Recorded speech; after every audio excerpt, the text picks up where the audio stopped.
요한복음 4장 10절에서 14절, 제가 한 절 읽고 여러분들 한 절 읽고 교독하겠습니다. 예수께서 대답하여 이르시되 내가 만일 하나님의 선물과 또 내게 물 좀 달라 하는 이가 누구인 줄 알았더라면 내가 그에게 구하였을 것이요 그가 생수를 내게 주었으리라.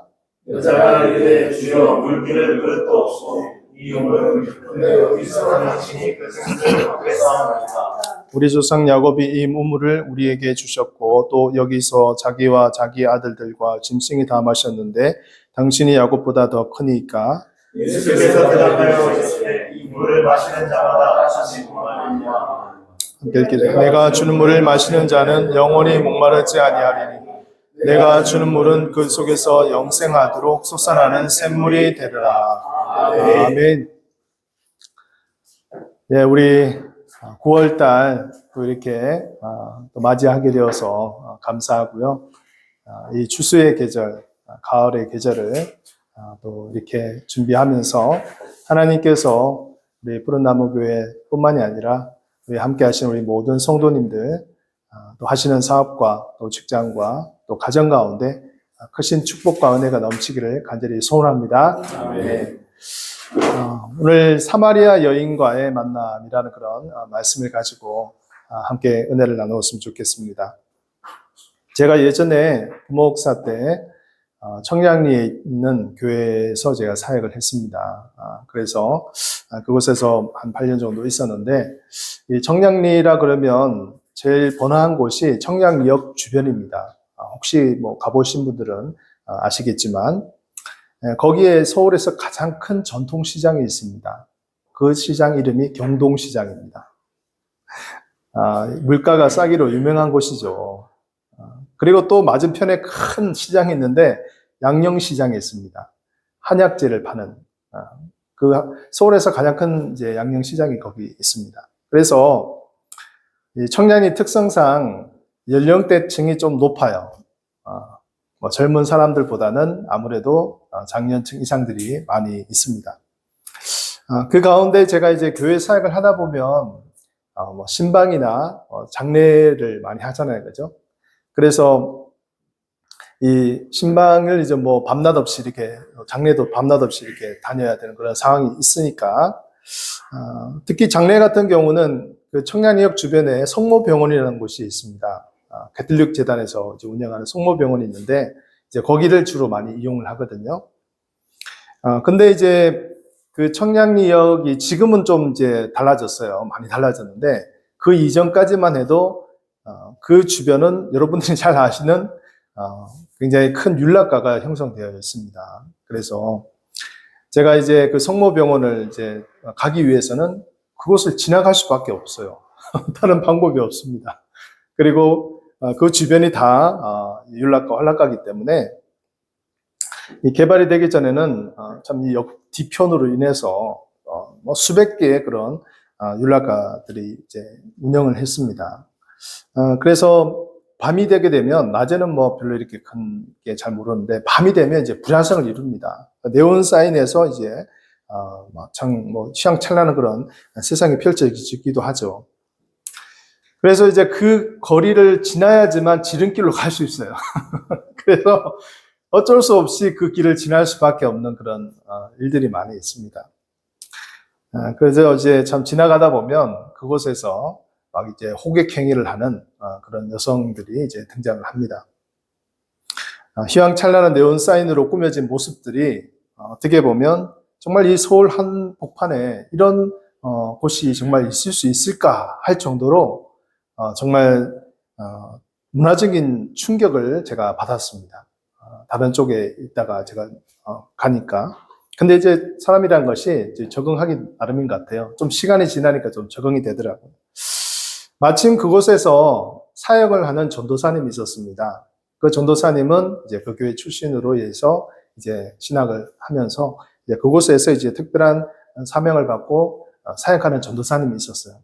그래서 그분이 이제 간증을 하면서 이제 사역을 발표할 때 그 윤락 여성들을 이제 하나씩 만나면서 이제 전도를 하는 그 사례들을 말씀을 해주시더라고요.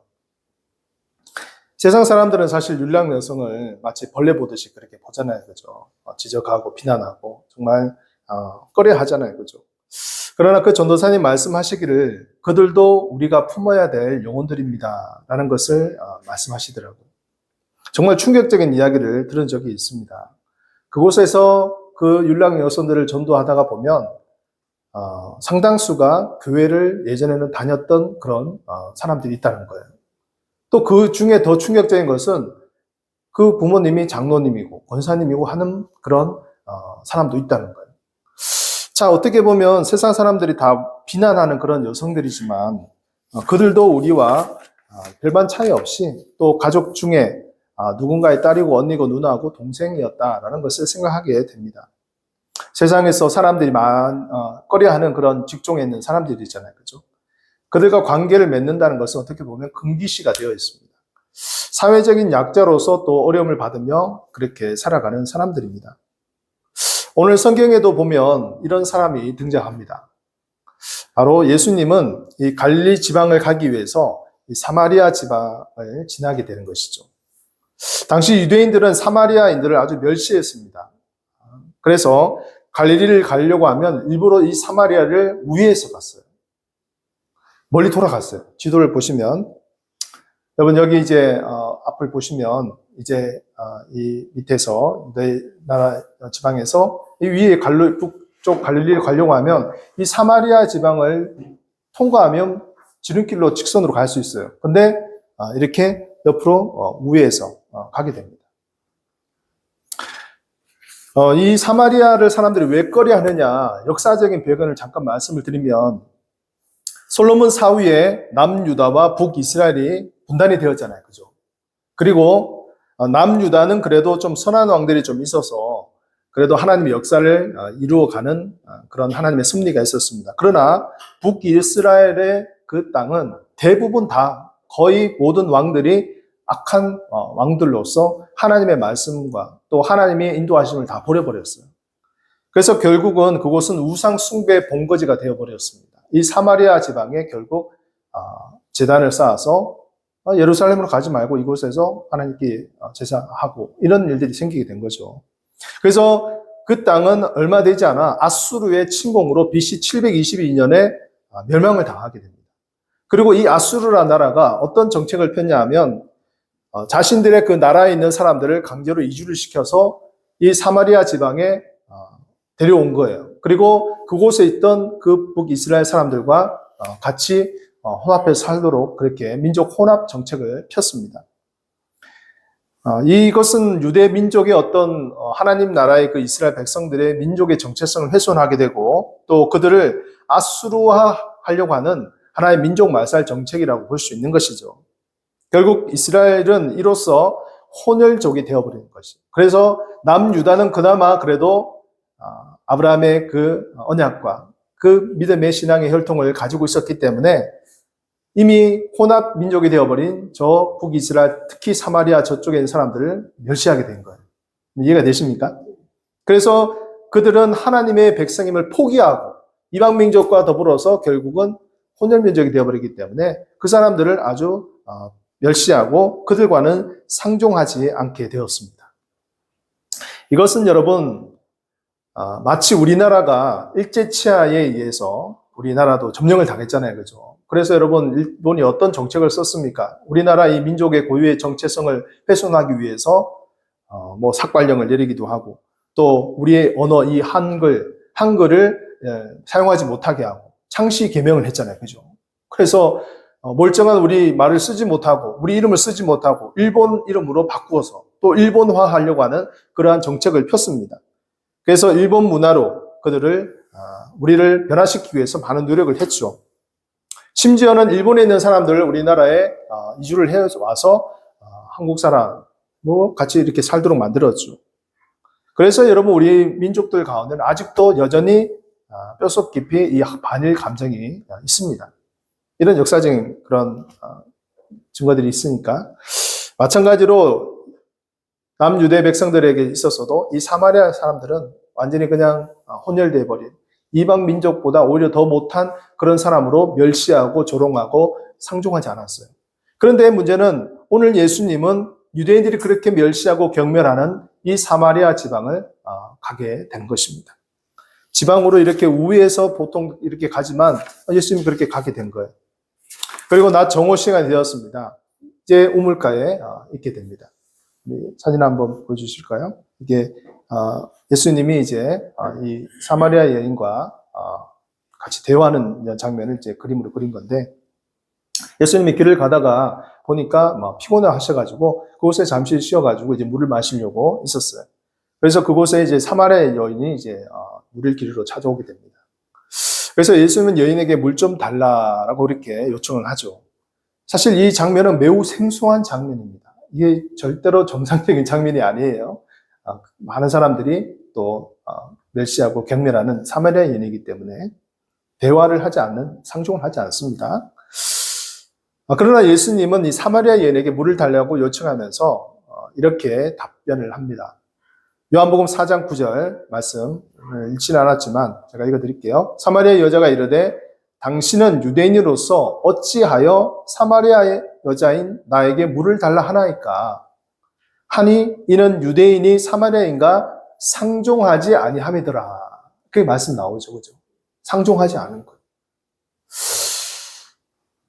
자, 이것을 보면서 우리가 생각할 수 있는 것은 예수님은 이렇게 유대인들이 상종하지 않는 사람, 바로 그 사마리아 여인에게 찾아오셨다는 거예요. 아마 예수님이 이 사마리아 지방을 갔다는 것은 그곳에서 사마리아 사람들과 만나려고 했던 그런 어떤 의도도 있었을 것이라고 봅니다. 모든 사람들이 다 꺼려하는 이 사마리아인을 예수님은 만나려고 하셨을까? 그것은 바로 예수님이 이방인을 향한 구원의 열정이 얼마나 컸는가라는 것을 보게 되는 것이죠. 예수님은 사람들의 시선을 아랑곳하지 않았습니다. 사람들은 비난하고 멸시하고 상종하지 않는다고 하지만 예수님은 그러한 사회적인 시선을 다 무시하고 초월하신 것이죠. 오히려 정반대로 행하게 됩니다. 이것은 당시 문화적으로 볼 때 아주 파격적인 일이죠. 유대인들의 비난과 멸시를 받기에 충분한 것임에도 불구하고 예수님은 복음에 소외되고 또한 사람들에게 손가락질 받는 이 사마리아인들에게 구원의 손길을 내밀고 있는 것이, 우리가 속한 사회도 마찬가지입니다. 사회는 여러분 가난한 자들, 병든 자들, 또 소외받는 자들, 약한 자들, 소녀, 가장들, 또 외국인, 또 노동, 이주민들, 이런 여러 소외된 약자들이 있잖아요. 그죠? 또한 사람들에게 손가락질 받는 직종에 있는 그러한 일들을 하는 사람들도 있습니다. 제가 서두에 말씀을 드렸듯이 이러한 자들은 사실 사람들이 다 무관심합니다. 때로는 비난하고 상종하려고 하지 않습니다. 그러나 중요한 것은 그들에게도 복음이 필요한 것입니다. 우리는 복음을 전해야 하는 것이죠. 그리고 교회는 이들에 대한 차별을 하지 않도록 우리가 주의해야 되는 것을 보게 됩니다. 교회는 여러분 사회 구조와는 좀 다르잖아요. 가난한 자부터 부자에 이르기까지, 또 약한 자에게서부터 강한 자에게 이르기까지 모든 연령 계층의 사람들이 다 함께 같이 모여 있는 곳이에요.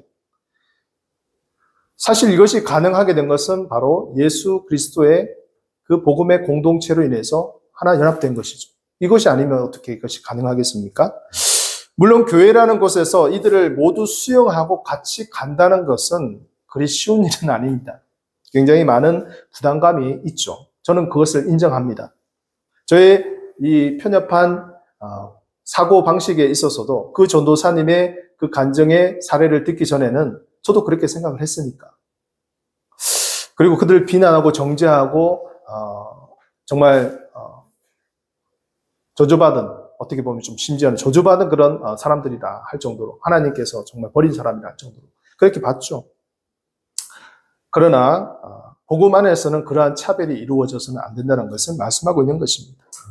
그래서 여러분, 교회가 다 할 수는 없겠지만 할 수 있는 범위 안에서 그들을 끌어안고 또 그들을 함께 같이 걸어갈 수 있는, 이것이 바로 예수님이 말씀하신 이 복음의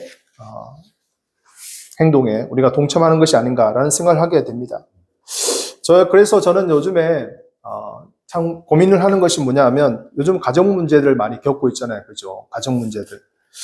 이 가정 문제들을 겪게 되면 결국은 가장 상처를 많이 받는 그러한 사람들이 바로 어린 자녀들입니다. 특히 이혼을 통해서 한 부모가 된 가정들이 있잖아요. 그죠?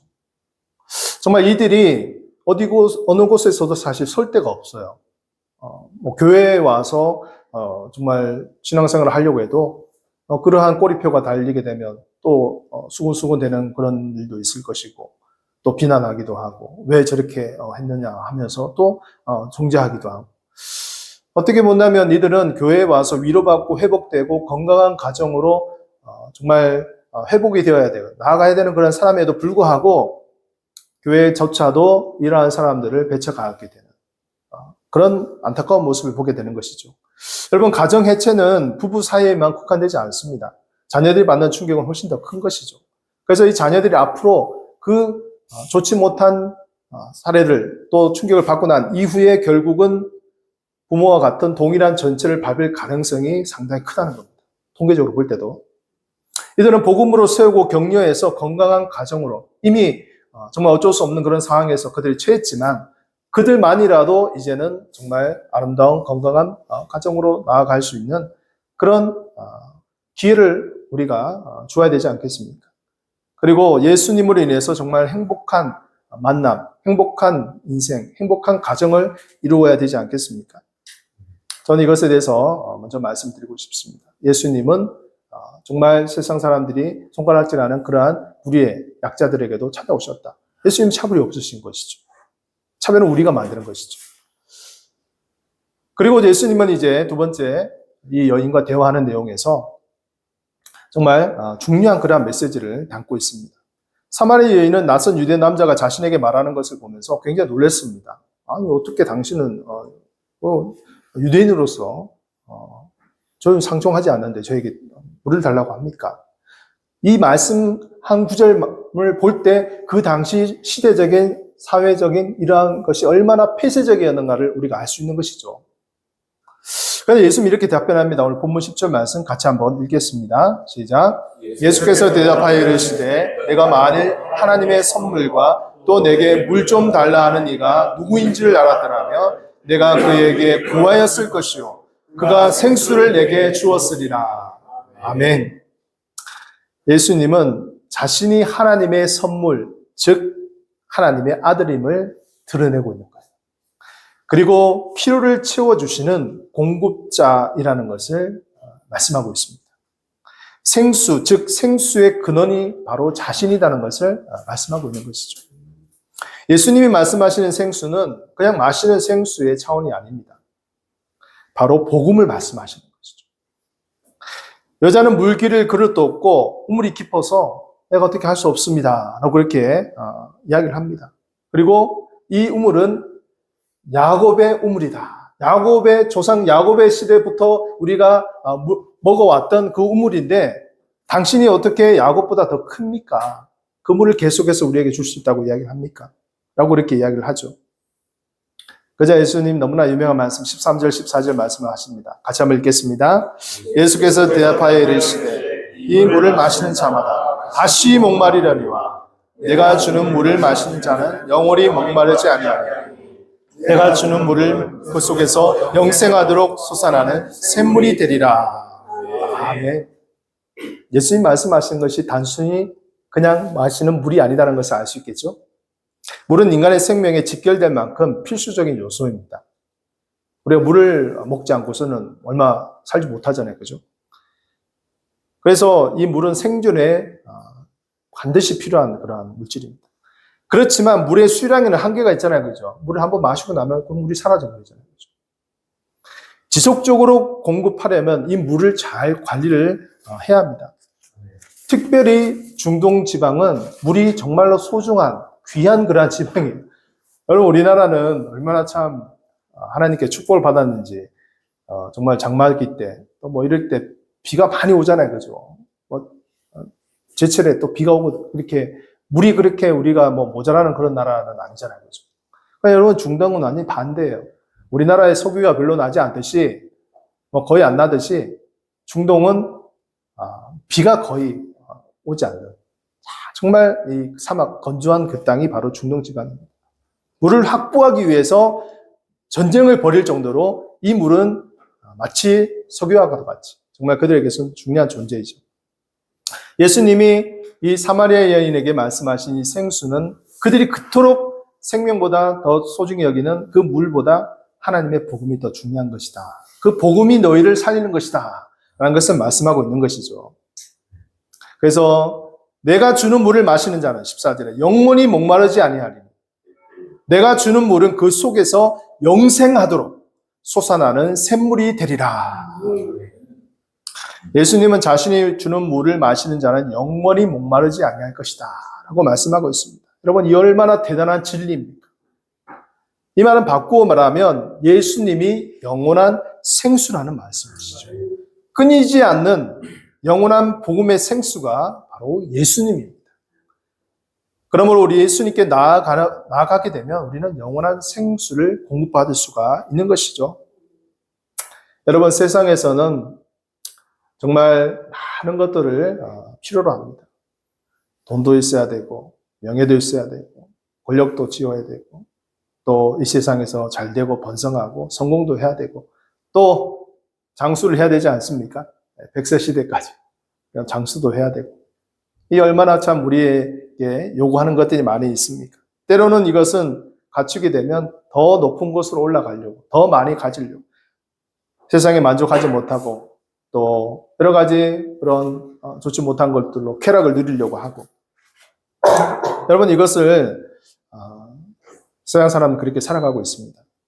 저는 이 말씀을 생각하면서 한번 좀 더 깊이 있게 한번 묵상해 봤어요. 예수님이 영원히 솟아나는 생수라고 말씀하셨는데 내 안에 생수가 솟아나고 있는가? 내 안에 정말 하나님의 예수님을 주는 만족으로 솟아나고 있는가? 예수님의 마음속에는 예수님은 정말 우리에게 이렇게 말씀하시는데 내 안에는 정말 그것이 솟아나고 있는가? 한번 질문을 또 하겠습니다. 여러분들의 마음속에는 예수님의 생수가 솟아나고 있습니까? 아니면 세상의 것들을 바라보면서 부러워하고 또 나에게 주어지지 않는 것 때문에 불평하고 있는가? 나는 과연 예수님으로 만족하며 살아가고 있는가? 말은 예수님은 나의 주님입니다. 나의 모두입니다. 전부입니다. 라고 이렇게 하지만 과연 나의 삶 속에서는 여전히 내가 주인이고 여전히 내가 추구하는 것이 전부인 인생을 살아가고 있지 않는가? 그래서 저는 이런 생각하게 되었어요. 유명한 책 이름도 있지만 예수님이라면 어떻게 하셨을까? 예수님이라면 어떻게 하셨을까라는 것을 생각하기도 전에 먼저 내 생각대로 해버리는 거예요. 내 판단대로 해버리는 거예요. 주변의 소리를 듣고 그냥 그대로 휩쓸려 버리는 거예요. 참 이것을 생각하면서 제가 저 자신이 먼저 참 회개를 했습니다. 내 안에 진정한 복음이 있는가? 돌아보면서 예수님의 말씀이 많이 찔렸죠. 예수님의 세상 사람들이 다 비난하고 상종하지 않는 이런 사마리아 여인과의 대화를 나누었습니다. 그리고 그녀가 찾고 있는 물은 영원한 것이 아니라고 말씀했죠. 영원한 것은 자신이 주는 생수라고 말씀했습니다. 이 말씀은 자신이 메시아이며 구원자라는 말씀입니다. 자신에게 오면 영원히 솟아나는 샘물을 마실 수 있다고 말씀하신 것이죠. 이것이 복음입니다. 세상에서는 물질, 명예, 권력, 인기, 건강을 통해서 만족을 누릴 수 있다고 합니다. 그러나 그것은 잠깐이죠. 사라져버리는 것이죠. 나의 생활에 편의를 주고 남들이 부러워할 수 있는 것들이 있습니다. 그러나 그것을 가지고 여러분 영생할 수 없습니다. 천국에 갈 수 없어요. 우리는 오직 예수 그리스도를 인정하고 받아들임으로 인해서 참된 만족과 기쁨을 누릴 수가 있습니다. 여러분, 돌이 변하여서 보화가 되는 역사가 예수님으로 인해서 가능한 것이죠. 죄인에서 의인으로 변화되는 것. 이것이 예수님 안에서 누릴 수 있는 참된 자유이자 행복입니다. 이 부분은 아마 인간이 살아가는 가운데 계속해서 겪게 되는 문제입니다. 교회를 여러분 오래 다닌 사람이라 할지라도 이것에서 자유로울 수 없습니다. 믿음의 분량이 중요합니다. 얼마나 내 안에 예수님이 중심이 되어 있느냐. 따라서 그 사람의 생각과 말과 행동이 결정되는 것이죠. 그래서 저는 이런 목회관을 가지고 있습니다. 예수님이 기뻐하시는 목회를 하자. 예수님이 기뻐하시는 목회를 하자. 여러분, 예수님이 기뻐하시는 목회가 무엇일까요? 좀 더 구체적으로 제가 한번 표현해 봤습니다. 우리 화면 보시면 한번 읽어볼까요? 시작. 예수님이 원하시는 목회, 예수님이 이끄시는 목회, 예수님이 영광 받으시는 목회, 예수님이 전파되는 목회, 예수님이 인정하는 목회. 아멘. 여러분, 이러한 목회관을 가지고 제가 참 목회를 해야 되겠다라는 그런 생각을 하게 되었어요. 저도 뭐 사실 사람이다 보니까 여러 가지 참 유혹도 오기도 하고, 또 뭐 큰 교회 목사님들 보면 좀 부럽기도 하고 우리 시차례를 가니까 또 이제 여러 교회 상황들을 이제 발표하는 시간이 있거든요. 시차례라는 것은 노회가 있는데 그 노회 산하에 동서남북 이렇게 나누어서 그 시찰 그 지역별로 좀 더 교제하기 위해서 또 여러 가지 서류 이런 것들을 미리 한번 검토해서 노회 전에 하기 위한 하나의 그 기간입니다. 그러면 여러 교회들의 상황들 이야기 듣잖아요. 큰 교회들 이야기도 듣고, 뭐 중간 사이즈 이야기도 듣고, 개척교회 이야기도 듣고. 그래서 여러 가지 뭐 이야기들 가운데, 참 요즘 목회하기가 정말 힘든 시대에 살아가고 있구나. 어느 한 목사님의 그 이야기는 의정부에 이제 개척을 한 지 한 1년 6개월 정도 되신 목사님인데, 한 40여 평의 그 상가 건물을 임대를 해서 시작을 했다고 합니다. 1년 6개월 정도 되었으니까. 근데 이제 그 당시 이제 월세 140만 원에 관리비 60만 원. 그리고 이제 뭐 이것저것 또 뭐 들어가는 거 하면 한 달에 얼마 정도, 목사님 나와서 이야기하신 저희가 있는 규모에 비해서 나가는 월세가 너무 많아서 지금 고민 중입니다라고 이야기하셨어요. 그래서 제가 마치고 한번 물어봤어요. 목사님, 좀 같은 개척교회 목사니까 목사님 도대체 얼마 정도가 이렇게 나가십니까? 그러니까 그래서 월세하고 임대료하고 200만 원, 그 다음에 뭐 이것저것 들어가는 운영비 한 달에 한 270만원에서 한 300만 원 가까이 나간다라고 하는 거예요. 교회는 많지가 않은데. 그래서 자기도 이제 내가 얼마까지 이것을 버틸 수 있을까 고민이다. 라고 이야기하는 거예요. 의정부 지역이 사실 여러분 뭐 도시 지역 말고는 그렇게 부흥이 많이 되는 그런 또 곳은 아니거든요.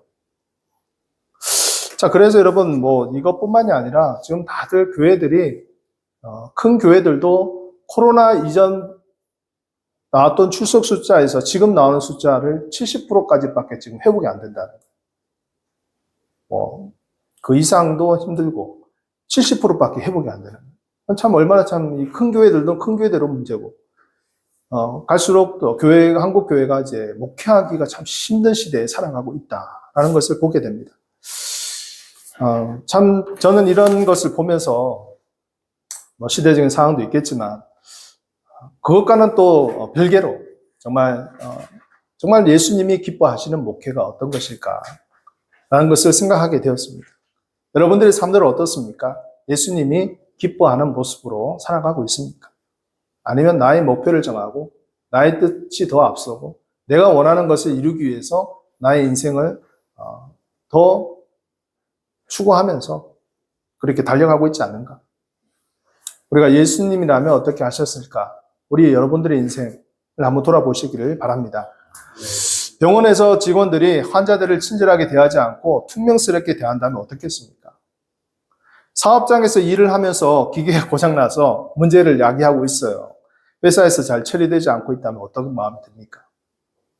알고 있던 지인이 금전적인 문제로 부탁을 해오고 있습니다. 내가 어떻게 해야 될까요?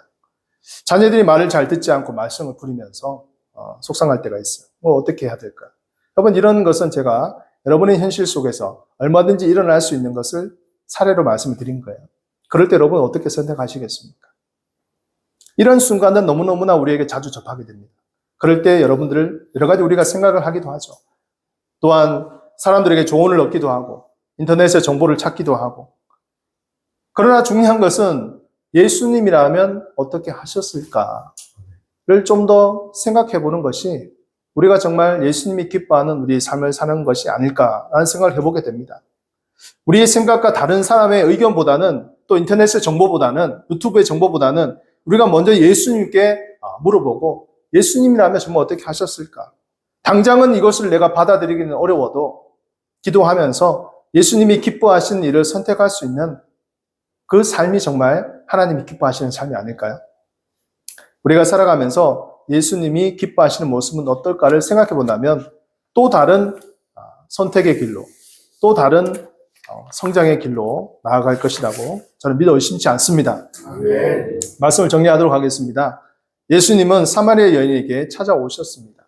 소외받고 비난과 조롱을 받는 그녀에게 긍휼을 가졌습니다. 그리고 생수의 그느님을 밝히시고 복음으로 초대했습니다. 세상에서도 소외받고 비난과 조롱받는 자들이 있습니다. 우리는 그들을 외면해서는 되지 않습니다. 우리가 할 수 있는 범위에서 그들을 품고 섬길 수 있도록 해야 합니다. 예수님은 영원히 솟아나는 샘물입니다. 내 안에 진정한 샘물이 솟아나기를 소원합니다. 아멘. 세상에서 추구하는 좋은 것들이 사라지게 하시고 오직 예수님만으로 기뻐하는 삶을 살았으면 좋겠습니다. 아멘. 우리의 생각 속에 예수님이라면 어떻게 했을까?